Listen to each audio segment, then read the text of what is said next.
नमस्कार, मैं हूं शाहदाद। जैसा कि आप सब जानते ही हैं कि आयुष्मान में हर बार स्वास्थ्य संबंधी समस्याओं पर खास जानकारी दी जाती है और इस कड़ी में आज हमारे साथ हैं डॉक्टर केवल गंगराड़े, जो बंसल हॉस्पिटल में सीनियर ऑर्थोपेडिक हैं और ऑर्थोस्कोपिक सर्जन भी हैं। तो डॉक्टर केवल, आपका हम स्वागत करते हैं। नमस्कार। तो दोस्तों, आज हम बात करने जा रहे हैं एसीएल इंजरी के बारे में और उसके इलाज के बारे में। अगर आप भी इस बारे में कुछ जानना चाहते हैं तो कार्यक्रम के दौरान सीधे आप हमसे जुड़ सकते हैं और डॉक्टर केवल से सलाह ले सकते हैं। हमारे नंबर लगातार आपके टीवी स्क्रीन पर फ्लैश हो रहे हैं, जिनके जरिए आप सीधे डॉक्टर केवल से मशवरा ले सकते हैं। तो दोस्तों, चलिए सबसे पहले तो हम यही जानते हैं कि आखिर एसीएल लिगामेंट होता क्या है। डॉक्टर साहब, क्या कुछ बताएंगे इसको लेकर? जी, जैसे हम एसीएल जो घुटने का एक मेन मुख्य लिगामेंट होता है, यदि घुटने के लिगामेंट्स की बात करें तो घुटने में 10 से 12 तरह के मुख्य लिगामेंट होते हैं, जिसमें 4 मुख्य लिगामेंट होते हैं जो घुटने को स्टेबिलिटी देने में मदद करते हैं। जैसे एसीएल जो हम आज बात करने वाले हैं, पीसीएल होता है पोस्टीरियर क्रूशिएट लिगामेंट, और साथ में कुछ कोलैटरल लिगामेंट्स होते हैं दो, जो मीडियल और लैटरल यानी अंदर और बाहर की तरफ घुटने को स्टेबिलिटी प्रदान करते हैं। जब हम कोई भी डिमांडिंग एक्टिविटी कर रहे हों, जैसे सडन रनिंग कर रहे हों या जंपिंग या सडनली स्टेयर्स उतरना चढ़ना हो, या फिर कोई स्पोर्ट्स इन्वॉल्वमेंट ले लें जिसमें नी की स्टेबिलिटी बहुत मायने रखती है। सो जैसे कि आज एसीएल के बारे में बात करें तो एसीएल यह सबसे कॉमनली इंजर्ड लिगामेंट है। जैसे कोई भी स्पोर्ट्स एक्टिविटी ले लें जिसमें यदि घुटने को ट्विस्टिंग इंजरी हो जाती है या घुटने पर सडन लोडिंग आ जाता है, सो उस कंडीशन में यह एसीएल लिगामेंट टूट सकता है। बट एसीएल के साथ कई दफ़ा हम देखते हैं कि एसीएल के साथ अन्य लिगामेंट जैसे पीसीएल या कोलैटरल लिगामेंट्स की बात की, उनमें इंजरी हो सकती है, या कुछ कभी यदि चोट बहुत सीवियर हो या ट्विस्टिंग इंजरी बहुत ज़्यादा सीवियर होने की स्थिति में सारे लिगामेंट डैमेज हो सकते हैं। तो हर स्टेज में या हर तरह के लिगामेंट इंजरी के हिसाब से डिफरेंट स्टेज पे डिफरेंट ट्रीटमेंट डिसाइड किए जाते हैं। तो डॉक्टर साहब से आप भी सलाह ले सकते हैं। हमारे इन नंबर्स पर आप बात कर सकते हैं जो कि आपको फ्लैश होते नजर आ रहे हैं। दोस्तों, अक्सर हम ये देखते हैं कि हमारे दोस्त होते हैं, रिश्तेदार होते हैं, वो जरा जरा सी बात पे कहते हैं कि घुटना दुख रहा है या आसपास की हड्डी दुख रही है, और पता करने पे ये आगे सामने आता है कि कहीं कभी चोट लगी थी, कभी कोई इंजरी हुई थी, और उस इंजरी को हम देख सकते हैं कि वो इतनी ज्यादा मेजर हो गई कि अब वो दर्द में तब्दील हो गई है। और अब हालात ये हैं कि उठने बैठने झुकने में और जरा सा चलने में भी वो बहुत दर्द महसूस होता है। तो एसीएल इंजरी होती कैसे है, ये जानना भी बहुत जरूरी है। डॉक्टर साहब, क्या कुछ बताएंगे इसको? जी, एसीएल लिगामेंट की जैसे हम बात करें कि सबसे कॉमनली यही इंजर्ड लिगामेंट होता है। सो मुख्यतः कॉन्टैक्ट और नॉन कॉन्टैक्ट स्पोर्ट्स में हम इसे डिवाइड कर सकते हैं। जैसे कि कॉन्टैक्ट स्पोर्ट्स जो बैडमिंटन, फुटबॉल, कबड्डी या फिर बास्केटबॉल जैसे स्पोर्ट्स, या फिर नॉन कॉन्टैक्ट स्पोर्ट जैसे टेनिस हो गया या फिर रनिंग या खो खो वगैरह, इस तरह की कॉम्पिटिशन्स में जब नी पे सडन ट्विस्टिंग इंजरी होती है, पूरा बॉडी लोड जब घुटने के ऊपर आ जाता है, उस स्थिति में यह सबसे पहला लिगामेंट है जो टूटता है। सो एसीएल लिगामेंट यदि टूट जाता है, सो पेशेंट्स को कई तरह के सिम्टम्स डेवलप होने लगते हैं, उन्हें डिमांडिंग काम करने में प्रॉब्लम आने लगती है। सो इस तरह का यदि बॉडी लोड सडनली घुटने पे आ जाए या घुटने में सडन ट्विस्टिंग इंजरी हो जाने की स्थिति में एसीएल और अन्य लिगामेंट टूट सकते हैं। साथ ही हम यह कॉमनली देखा जाता है कि लोग इसे एक स्पोर्ट्स इंजरी की तरह कंसल्ट करते हैं, बट यह रोड ट्रैफिक एक्सीडेंट्स में भी काफ़ी कॉमनली आजकल देखा जाने लगा है। जब हम बाइक से जा रहे होते हैं, सडनली हमारा एक पैर पे लोड आ जाता है या पूरा बॉडी और बाइक का लोड एक ही पैर पे आ जाने के कारण सडनली घुटने पर एक ट्विस्टिंग फोर्स जनरेट होता है, जिसके कारण यह लिगामेंट टूट जाता है। तो कई बार पेशेंट्स ये कंसर्न रहता है कि हम माइनर जस्ट पैर स्लिप हुआ था या पैर पे सिर्फ लोड आया था, उसके बाद यह लिगामेंट टूट गया। सो उन्हें लगता है कि यह लिगामेंट काफ़ी कमज़ोर हो गया था हमारा, या बोन्स वीक हो गई थी, बट यह ऐसा नहीं होता है।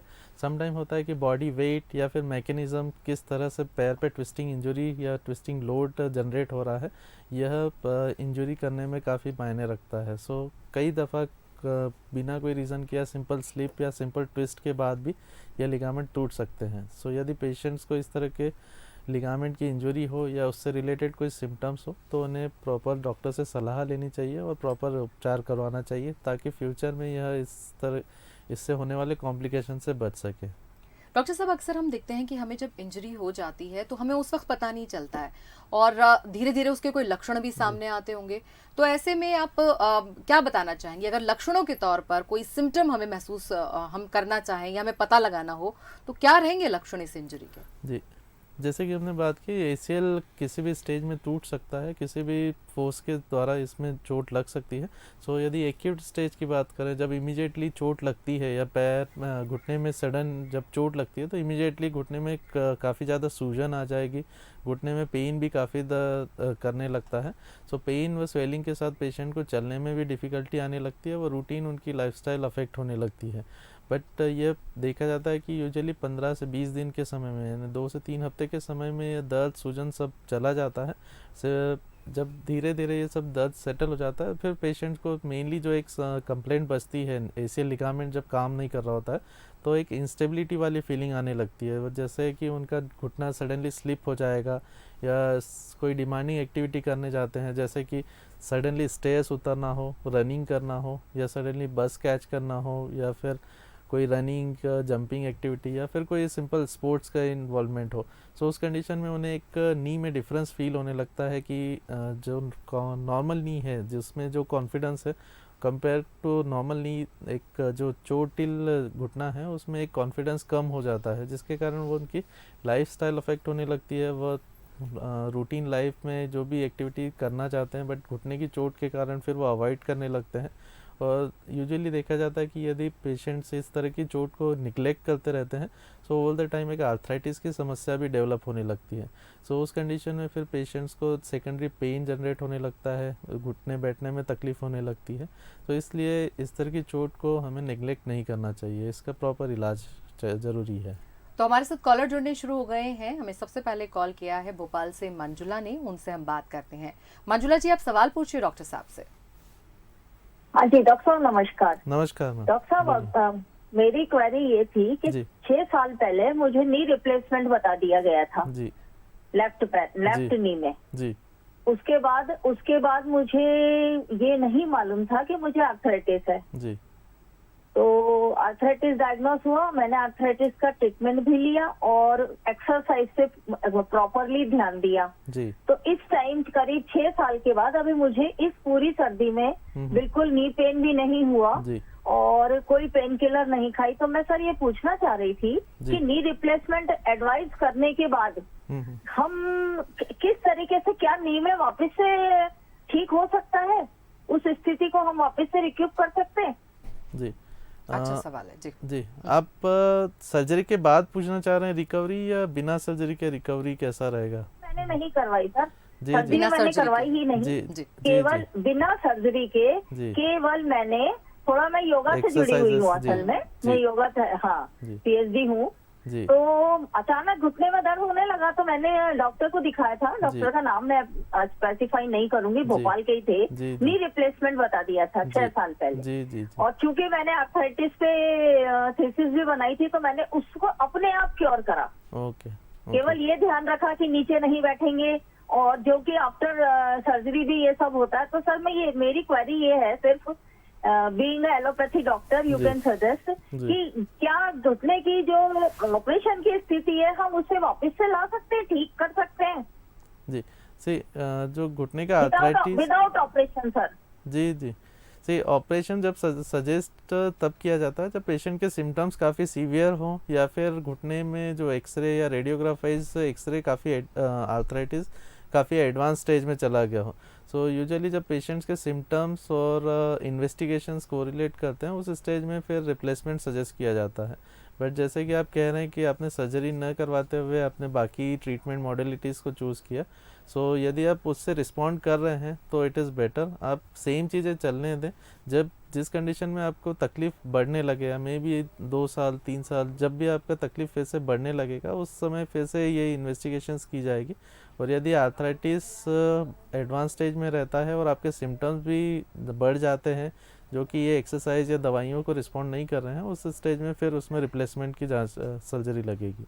तो डॉक्टर साहब, एसीएल इंजरी की अगर हम बात करते हैं तो क्या सर्जरी के जरिए इसका इलाज संभव है? इस बारे में क्या कुछ बताएंगे आप? जी, जी, एसीएल के बार एसीएल को यूजुअली 2 एज ग्रुप में डिवाइड किया जा सकता है। जैसे एज एक लेस देन 45 यानी एक कॉमन यंग एज जिसमें कॉमनली ये एसीएल लिगामेंट इंजर्ड होता है, और एक 45 more than 45 age group. So normally जो 45 से कम एज ग्रुप के पेशेंट्स रहते हैं उनमें ये एसीएल के लिए सर्जरी रिकमेंड की जाती है। सर्जरी रिकमेंड करने का मेन पर्पज़ है कि एक नी को स्टेबिलिटी प्रदान करना, क्योंकि जब ऑपरेशन हो जाता है, ऑपरेशन के कुछ महीनों के बाद पेशेंट्स प्री इंजरी स्टेटस यानी जो चोट लगने के पहले स्थिति थी उसी में आराम से जाके जो नॉर्मल लाइफस्टाइल थी वो सारा स्पेंड कर सकते हैं, रूटीन स्पोर्ट्स एक्टिविटीज़ सब कुछ बिना कोई डिफ़िकल्टी के कर सकते हैं। सेकंड है नी के जो अन्य लिगामेंट है उनको प्रोटेक्शन प्रदान करना। यदि जैसे एसीएल लिगामेंट डैमेज है, पेशेंट उसकी कोई सर्जरी नहीं करवाता है, सेम एसीएल इंजर्ड एसीएल के साथ ही काम करते रहते हैं, सो ओवर द टाइम जैसे सडनली फिर से कोई ट्विस्टिंग इंजरी हो जाए या फिर स्टेयर्स उतरने में एक स्टेयर स्लिप हो जाना, तो अन्य लिगामेंट जो कोलेटरल पीसीएल की हमने बात की उनको डैमेज हो सकता है, वो नी की चोट और सीवियर हो सकती है। एंड थर्ड रीज़न है कि एक आर्थराइटिस से बचाना। जब एसीएल लिगामेंट काम नहीं कर रहा होता है तो एक नी में इंस्टेबिलिटी बनी रहती है, जिसके कारण जो घुटने की हड्डियां हैं जो जॉइंट बनाती है फीमर एंड टिबिया, उनमें एक फ्रिक्शन कॉमनली बना रहता है इंस्टेबिलिटी के कारण, और ओवर द टाइम फिर वो आर्थराइटिस क्रिएट करने लगता है।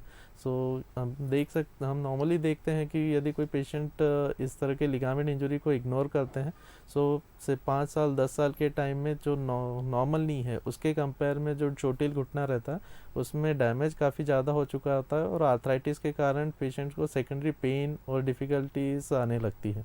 सो इसीलिए जो नॉर्मल एक यंग एज ग्रुप है 45 ईयर्स से कम का, उनमें ये सर्जरी रिकमेंडेड है और करवानी चाहिए, तो इन सब समस्याओं से बचने के लिए और एक प्री इंजरी स्टेटस में जाने के लिए और नॉर्मल एक लाइफस्टाइल स्पेंड करने के लिए। बट यदि एज ग्रुप जो 45 से ज़्यादा के हैं, जिनमें नी की डिमांड कम होती है या फिर जो स्पोर्ट्स में ज़्यादा इन्वॉल्वमेंट नहीं होते हैं, उनमें इस एसीएल इंजरी को कंजर्वेटिवली या बिना ऑपरेशन के ट्रीट किया जाता है। बट यदि पेशेंट की लाइफस्टाइल डिमांडिंग है, वह स्पोर्ट्स में इन्वॉल्व होना चाहते हैं, सो उस कंडीशन में 45 ईयर्स से ज़्यादा के एज ग्रुप में भी सर्जरी रिकमेंड की जाती है। डॉक्टर साहब, सर्जरी के बारे में भी कुछ बताइए कि जब भी कोई शख्स सर्जरी करवाता है तो कैसे ये सर्जरी जो है संपन्न की जाती है या किस तरह से इसको रखा जाता है? जी, सर्जरी के बारे में कुछ पेशेंट्स कंफ्यूज रहते हैं कि ये सर्जरी किस तरह से की जाएगी, कोई मेजर सर्जरी तो नहीं है। बट इसे सिंपल लैंग्वेज में समझाओ तो एक ये आर्थ्रोस्कोपिक सर्जरी की जाती है। अभी नॉर्मली इसे एक की होल सर्जरी हम बोल सकते हैं। इसमें 2 से 3 छोटे छोटे एक सेंटीमीटर के कट्स लगते हैं, जिसके थ्रू कैमरा पास करके व अदर इंस्ट्रूमेंट्स पास करके ये ऑपरेशन किया जाता है। तो इसमें कोई मेजर चीरा या बड़ा कोई इंसिजन नहीं होता है, या मिनिमल इन्वेजिव एक सर्जरी होती है। और उसके एडवांटेज ही हैं कि पेशेंट को पेन कम रहता है, रिकवरी पीरियड बहुत शॉर्ट रहता है, और पेशेंट दूसरे दिन ही डिस्चार्ज भी हो जाता है। सो ऑपरेशन के स्टेप्स की बात करें तो इसमें जब हम कैमरा डाल के देखते हैं तो एसीएल लिगामेंट के साथ अन्य लिगामेंट्स को भी इवेलुएट किया जाता है। यदि कोई अन्य लिगामेंट जैसे कि मेनिस्कस या फिर कार्टिलेज इंजरी नोटिस की जाती है तो उसे भी सेम समय पे ट्रीट किया जाता है। और एसीएल लिगामेंट जो चोटिल हो चुका है उसमें हीलिंग कैपेसिटी नहीं होती, तो एसीएल को रिपेयर न करते हुए एसीएल को रिप्लेस किया जाता है। जो एसीएल चोटिल है या डैमेज है उसे निकाल के उसकी जगह एक नया ग्राफ्ट या नया लिगामेंट लगाया जाता है। और ये नया लिगामेंट पेशेंट के ही शरीर से जो एक्स्ट्रा मसल्स होती हैं जो नॉन वर्किंग या एसेसरी मसल्स ग्रुप में आती हैं, जैसे कि हैमस्ट्रिंग, पटेलर टेंडन या फिर क्वाड्रिसेप्स मसल, उसका कुछ पार्ट या फिर पेरोनियल टेंडन, इन लिगामेंट्स का टेंडन का कुछ पोर्शन लेकर उसको एसीएल लिगामेंट की जगह रिप्लेस किया जाता है। वह इस नए लिगामेंट को बोन टनल्स के थ्रू स्लाइड करके फीमर व ऊपर और नीचे की तरफ स्क्रू से कसा जाता है। जी, चलिए हमारे साथ एक और कॉलर जुड़ गई है, प्रभा जुड़ गई है हमारे साथ सतना से, उनसे हम बात करेंगे। जी प्रभा जी, आप डॉक्टर साहब से सवाल पूछ सकती हैं। नमस्ते सर। नमस्कार, बोलिए। हेलो जी नमस्कार सर, मैं प्रभा बोल रही हूँ सतना से। मेरी एज 42 इयर्स है जी। सर, मेरे घुटनों में बहुत पेन रहता है। मैं करीब 2-3 साल से परेशान हूँ इस घुटने दर्द से जी। वो एक घुटने में तो मेरे बाएं साइड के घुटने में हल्की सूजन भी मुझे पता चल रही है, और वो पैर मेरा सीधा भी नहीं हो पाता है, पूरा एकदम से कड़ा कड़ा टाइप का लगता है, जैसे एकदम ऐठा हुआ है जी। उठने बैठने में मुझे प्रॉब्लम होती है, सोते समय भी मैं सोते सोते मेरी नींद खुल जाती है अगर मुझे करवट लेना है तो जी इतना ज्यादा पेन रहता है जी। ये दर्द जैसे 2 साल से है, तो आपने अब तक कुछ इन्वेस्टिगेशन से किसी से परामर्श लिया है, जैसे कि नहीं रूमेटॉइड? सर, पहले मैंने 2 साल पहले मैंने डॉक्टर को सपना में ही दिखाया था, जी तो उन्होंने मेडिसिन जब तक मेरी चली तब तक मुझे आराम था, उसके बाद कुछ भी नहीं, घुटनों आराम के नहीं हो साथ पा और रहा कोई है। जॉइंट्स में तकलीफ है आपको, जैसे कलाई के या फिर फिंगर्स के जो जॉइंट्स जी, रहते हैं? मुझे हाथों के जॉइंट में भी प्रॉब्लम है, जी जी कोहनी जी में, जी और कभी कभी ठंडी में उंगलियों में भी पेन जी होती, गांठ गांठ में पेन जी होता है मुझे। जी। सो जी नॉर्मली हम जो गठियावाद की बात करते हैं तो उस तरह के लक्षण है, सुबह उठने पे अकड़न वगैरह उस समय तरह के भी सिम्टम्स रहते हैं आपको, सुबह उठने पे दर्द जी ज़्यादा जी, होना? जी, तो आप दर्द ज्यादा रहता है हाँ। जी, आप कुछ जैसे बिस्तर से उतरने में मैं एकदम से सीधा खड़े नहीं हो पाती जी हूँ, जी जी ऐसा टाइप का। जी जी। इसमें जी मैम कुछ जांचें आपको करवानी होगी, जिसमें कि हम कंफर्म कर सकें कि ये गठियावाद के लक्षण है या और किसी कारण से आपको ये घुटनों में या अदर जॉइंट्स में दर्द बना हुआ है। सो यदि वो जांचों में आप कंफर्म हो जाता है या किस तरह का गठियावाद है, तो उसकी कुछ दवाइयाँ चलेगी, तो आप इसमें काफ़ी तरह इम्प्रूवमेंट आ सकता है, आपके सिम्टम्स काफ़ी हद तक कम हो जाएंगे। तो आप किसी ऑर्थोपेडिक सर्जन से परामर्श लें जो प्रॉपर इन्वेस्टिगेशंस वर्कअप करवा के आपको ठीक उपचार शुरू कर सकें। तो डॉक्टर साहब से हम जान रहे थे कि जो सर्जरी है वो किस तरह से की जाती है, और सर्जरी को करने के लिए क्या जो टेक्निक रहती है या प्रोसेस होते हैं डॉक्टर इस्तेमाल करते हैं। लेकिन अब आपके दिमाग में ये सवाल ज़रूर होगा कि सर्जरी तो करा ली, लेकिन रिकवरी कब तक हो जाएगी, ये भी सबसे पहला सवाल है। कब तक बेड में लेटे रहना होगा, तो रिकवरी के क्या चांसेस होते हैं? जी जी, रिकवरी एक बहुत इम्पॉर्टेंट पार्ट है एसीएल सर्जरी का। सो नॉर्मली पेशेंट्स का परसेप्शन रहता है कि ऑपरेशन हो गया, सो 10 दिन 15 दिन में वो पूरी तरह से ठीक हो जाएंगे, बट इसमें ऑपरेशन के साथ ही 50% रोल फिजियोथेरेपी का भी रहता है। सो यूजुअली रिकवरी पीरियड 4 से 6 हफ्ते का रहता है। सो इनिशियल 2 वीक्स पेशेंट को इमोबिलाइज रखा जाता है, बट उन्हें वॉकिंग अलाउ की जाती है विद वॉकर सपोर्ट्स के, और 3rd और 4th वीक में पेशेंट की एक्सरसाइजेज अपग्रेड की जाती हैं, और धीरे धीरे नी बेंडिंग, घुटने की मसल स्ट्रेंथनिंग एक्सरसाइजेज बढ़ाई जाती है, और नॉर्मली 5th और 6th वीक में पेशेंट इंडिपेंडेंट वॉकिंग करने के लायक हो जाते हैं, और वो रूटीन उनके जॉब या जो भी ऑक्यूपेशन है उसमें महीने भर बाद इन्वॉल्व हो सकते हैं। और यदि स्पोर्ट्स रिकवरी की बात करें तो इसमें 3 से 4 महीने का समय लगता है। पेशेंट को मंथली कुछ एक्सरसाइजेस अपग्रेड की जाती हैं, जिसमें लिगामेंट स्ट्रेंथनिंग पर फोकस किया जाता है, साथ ही लोअर लिम्ब की मसल्स की स्ट्रेंथनिंग पर काम किया जाता है। और जब पेशेंट की लिगामेंट स्ट्रेंथ अच्छी बनने लगती है तो फिर उन्हें स्पोर्ट्स ट्रेनिंग पर शिफ्ट किया जाता है। सो नॉर्मली हम देखते हैं कि 4 से 6 महीने के टाइम में एक पेशेंट्स स्पोर्ट्स ट्रेनिंग या रनिंग, जंपिंग सब करने के लिए कंपेटेबल हो जाते हैं। डॉक्टर साहब, इंग्लिश टॉयलेट और इंडियन टॉयलेट की अगर बात करें तो अक्सर हम ये देखते हैं कि बहुत सारे जो लोग हैं घुटने के दर्द के इस तरह की, अगर समझ लिए कोई चोट लग गई है लेकिन नहीं पता लग पाया कि इस तरह की कोई इंजरी हो गई है, फिर वहीं इंडियन टॉयलेट का बार बार इस्तेमाल किया जा रहा है, तो ये भी बहुत मैटर करता होगा, क्योंकि जहाँ हम इंग्लिश टॉयलेट की बात करें तो वहाँ पर घुटना उतना नहीं मुड़ पाता है। इस बारे में क्या कुछ बताएंगे आप? जी, नॉर्मली रिकमेंडेशन वही रहती हैं कि नी के लिगामेंट्स जो हैं या नी जो आर्थराइटिक पेशेंट्स हैं, यदि यंग पेशेंट्स की बात करें जिनके नी नॉर्मल हैं या सिम्टम फ्री हैं, उन्हें कोई रिस्ट्रिक्शन की ज़रूरत नहीं होती है। बट एल्डरलीज जिनके नी में आर्थराइटिस की डेवलपमेंट है या आर्थराइटिस की शुरुआत हो चुकी है, उन पेशेंट्स को हम रिकमेंड करते हैं कि फ्लोर पे बैठना या फिर क्रॉस लेग बैठना जिसमें नी पे एक्सेस प्रेशर आता है, इस तरह की एक्टिविटीज़ अवॉइड करें, क्योंकि नी पर यदि प्रेशर कंटिन्यूस आता रहता है या रिपीटेड प्रेशर बना रहता है, सो नी कार्टिलेज पर घिसाव शुरू हो जाता है और वो आर्थराइटिस का प्रोग्रेशन और फास्ट हो जाता है।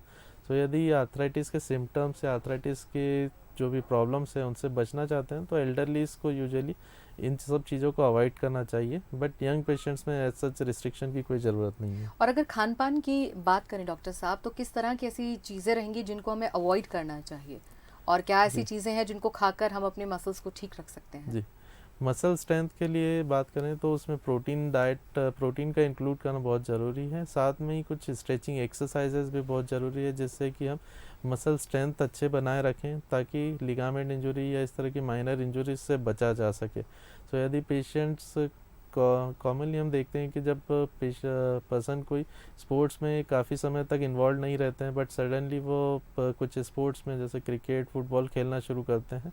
सो यदि मसल बैलेंस अच्छा नहीं है, मसल्स वीक हैं और आप सडनली किसी स्पोर्ट्स में इन्वॉल्व हो रहे हो, तो इस तरह के लिगामेंट या मसल स्ट्रेन होने की संभावना बहुत हद तक बढ़ जाती है। क्योंकि जो ट्रेनर्स या जो प्रोफेशनल रहते हैं वो रेगुलरली जिम वर्कआउट या फिर रेगुलर वर्कआउट करके ही स्पोर्ट्स में इन्वॉल्व होते हैं, जैसे कि हम वार्म अप एक्सरसाइजेस कहते हैं। बट यदि आप डायरेक्टली इस तरह की एक्सरसाइजेस या स्पोर्ट्स में इन्वॉल्व होते हैं, तो मसल इंजरी या लिगामेंट इंजरी होने की संभावना बहुत हद तक बढ़ जाती है। सो हमें नॉर्मली चाहिए कि एक डाइट प्रोटोकॉल ये रेगुलर फॉलो करें, उनमें प्रोटीन एक रेगुलरली इन्वॉल्व करें, साथ ही वार्म अप स्ट्रेचिंग एक्सरसाइजेस भी रेगुलरली करते रहें, ताकि इस तरह की इंजरीज से काफ़ी हद तक बचा जा सके। एक और कॉलर हमारे साथ जुड़े हैं भोपाल से, भूरी जी जुड़ी हैं हमारे साथ, उनसे हम बात करेंगे। जी सवाल बताइए। जी मैडम। जी सवाल पूछिए। मेरे को है ना हाथ की जो कलाई है ना, कलाई में चूड़ी डालते हैं अपन, जी यहाँ पर मेरे को ना बहुत दर्द होता है, सूजन हो जाता है। आपकी उम्र है ना? कितनी है? मेरी 50 है। 50 साल। और ऐसा कब से हो रहा है आपके 50 साथ? है। ये मेरे को साल भर हो गया मैडम। मेरे ना कंधे भी दुखते हैं, कोहनियों भी दुखती है, हाथ भी दुखते हैं, अंगुलियों भी दुखती है ना। मेरे जी। पूरे शरीर में पिंक रहता है, लेकिन इतना नहीं है, लेकिन मेरे हाथों में सूजन हो जाता है और ये गठिया जैसा बताया है। तो अभी कुछ दवाई चल रही है आपकी? कोई ट्रीटमेंट ले रही हैं आप? हाँ, डॉक्टर शेखर है ये अपना जेस हाथ वाला। जी ठीक है। हेलो। जी जी जी जी गठियावाद का उन्होंने बताया कि आपको गठियावाद है, उसमें जांचों में गठियावाद निकला है आपको? हाँ, ऐसा बताया है कि गठिया है, पर हमको लगता है गठिया नहीं है। हमने बचपन में क्या हम भोपाल जी पानी भरा था। आवाज नेटवर्क ठीक से नहीं आ पा रहे हैं आपके।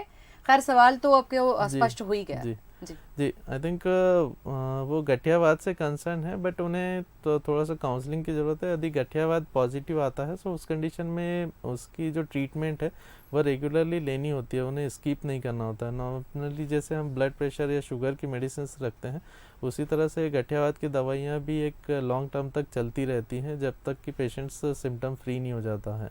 सो यूजुअली दवाइयों के डोज कम ज़्यादा किए जाते हैं पेशेंट के सिम्टम्स के अकॉर्डिंग। यदि पेशेंट के सिम्टम्स काफ़ी सीवियर हैं या फिर उनकी डिफ़िकल्टी बढ़ रही है, तो नॉर्मल डोजेस से थोड़ा सा हायर डोजेस पर शिफ्ट किया जाता है।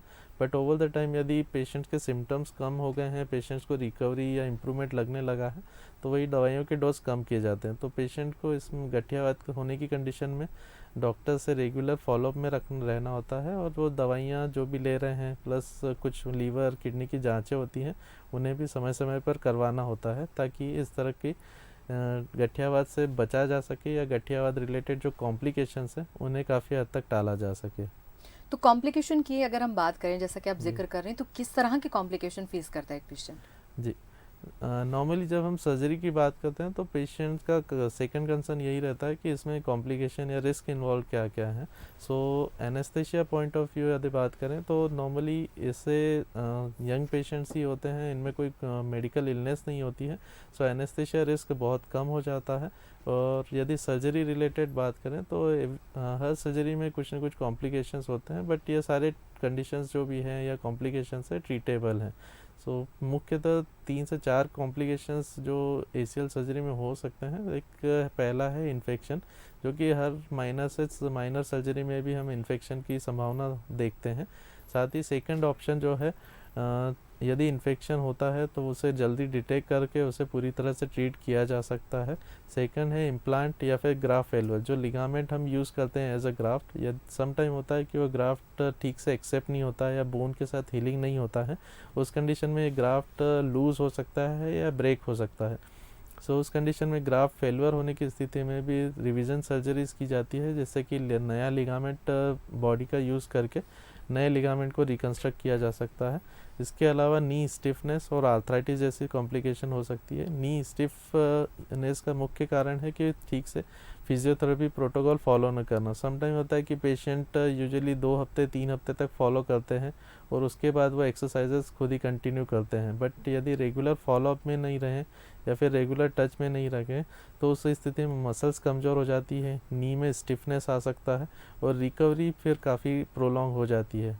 सो नॉर्मली हम जो रिकवरी 4 से 6 महीने में एक्सपेक्ट करते हैं, यदि रेगुलर फॉलोअप या फिजियोथेरेपी फॉलो नहीं की जाती है तो उस स्टेज में रिकवरी 1 ईयर से ज़्यादा प्रोलॉन्ग की हो जाती है। डॉक्टर साहब, आपका बहुत बहुत धन्यवाद हमें वक्त देने के लिए और इतना अच्छा आपने जो है सजेस्ट किया लोगों को। बहुत बहुत शुक्रिया आपका। जी, धन्यवाद। तो इसी के साथ ही हमारी खास पेशकश में फिलहाल इतना ही। कल फिर होंगे हाजिर एक नई स्वास्थ्य संबंधी समस्या को लेकर, साथ ही बताएंगे उसके उपाय भी। दीजिए इजाजत, नमस्कार।